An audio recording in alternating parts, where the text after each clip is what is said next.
Shmai everyone, how are you all? I'm up with another scrapbooking layout and I've done a little bit of preparation work. This is actually a Paige Evans cut file and I've printed it on some really cheap white card actually, which is probably why some of it broke, and the fact that I need, as you can see, I need to clean my cutting mat. But what I've done then, I've mixed up some of these magical powders by Lindy Stamp Gang. So I've used Golden Sleigh Bells, Merry-Go-Round Green, Cuckoo Clock Cardinal, and this one is Glittering Gold. And I've actually gone through and I've just painted the cut file ready. And what I'm planning on doing is keeping all the little bits that come out of it, like this part here, and I'm just thinking of raising the centres of the bulbs up with some foam pads. I'm going to use some items from the December Mind the Scrap kit. I love this one, which is Oh What Fun by Pink Fresh Studio. Hey Santa by Crepe Paper, and this is also Hey Santa. This is Sweet December, and I'm thinking of this side because I'd like to scrapbook this gorgeous photo of my little niece who actually lives in America. So I'm going to be going into voiceover soon and you'll see what I get up to.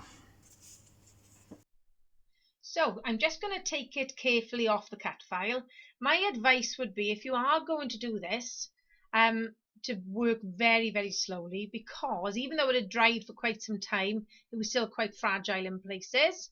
And as I say, because I was using slightly cheaper cardstock, it did snap on me, but I think that was more the fact of the cardstock I used and my rather manky looking mat.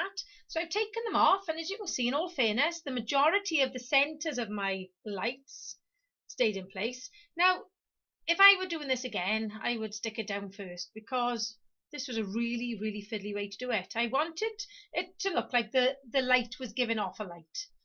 So I thought, I know what I'll do. I'll just paint around them first, and then I'll just fit the lights back into the right place. Let me tell you, by the time I had done the second bit, I had realised my mistake. So here we go. It's all in place there. And as you can see, I've stuck the other one down. I've gone around them all, and I've also done some splatters using the Lindy Stamp Gang magical powders. My ATG gun doesn't perform well under pressure.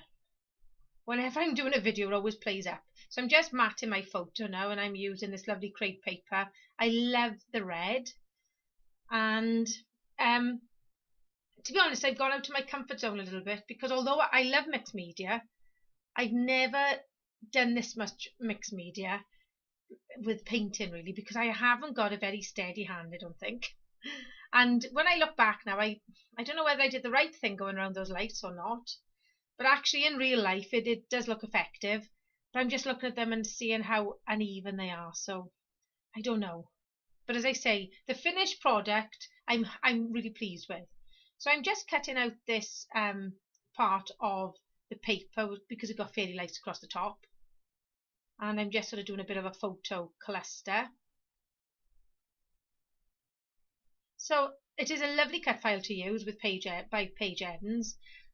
I just thought this would have been a quicker way to do it than backing each little tiny light bulb, which would have looked stunning as well, I must be honest. But yeah, I just thought I might have got a little bit fed up, I should say, not fed out. And the magical powders, you only need a small amount of them, because they mix up really well. They are very pigmented, so they are quite dark. So obviously, the more water you add, you'll just sort of get a more liquid sort of consistency, which obviously stands to reason, doesn't it? But it's quite nice then for doing the splatters as well. So I'm just adding them up on foam, a bit of foam, because obviously, because I've raised my lights up in places on foam pads, I needed to raise up parts of my photo as well. And I'm just going to add some of these sort of details on then. Lots of the embellishments are actually from just my Christmas stash. And this is a lovely flare badge from Natalie at Dotty About Flare. They are lovely. So this one says Merry and Bright, because obviously with that many fairy lights, then it's bound to be pretty bright, isn't it?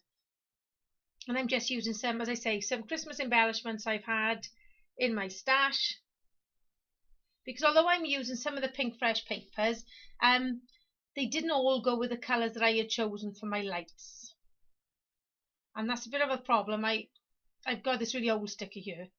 I think it says opening presents or opening gifts or something, and it is so old that I need to then stick it down because I've broken the packing on it. The backing, sorry. I can't speak today, honestly. So I'm not going to over embellish it because obviously the fairy lights are such a big part of it, but I did want to add a Santa on because I love these little faces and they are super cute. So I thought I'd find the biggest scissors I've got to try and cut out this really small thing, because that's really helpful. When you look back at your videos, you think, why on earth didn't I just use my fussy cutting scissors? Yeah, so I did struggle to find a title. I've actually left a title off it because I was going to use one of the thicker phrases that I had in my the scrap kit, but it was a slightly orangey red compared to the red I used on there, and it didn't quite go. So I've left a title off at the moment. I was going for this Merry Memories. I need to put my false teeth in or something. Then I thought, right, just to add to the bling, I thought I'd add some Nuvo Drops in the colours of the paint. So here it goes there, and I'm going to go into some still shots in a second, so you can see it up a bit more closely. That's the wonkiest picture I've ever taken. My apologies. And you can see then how the Nuvo Drops look. They turned out really well. So thank you all so much for joining me. I shall see you very soon. Take care and hwyl fawr.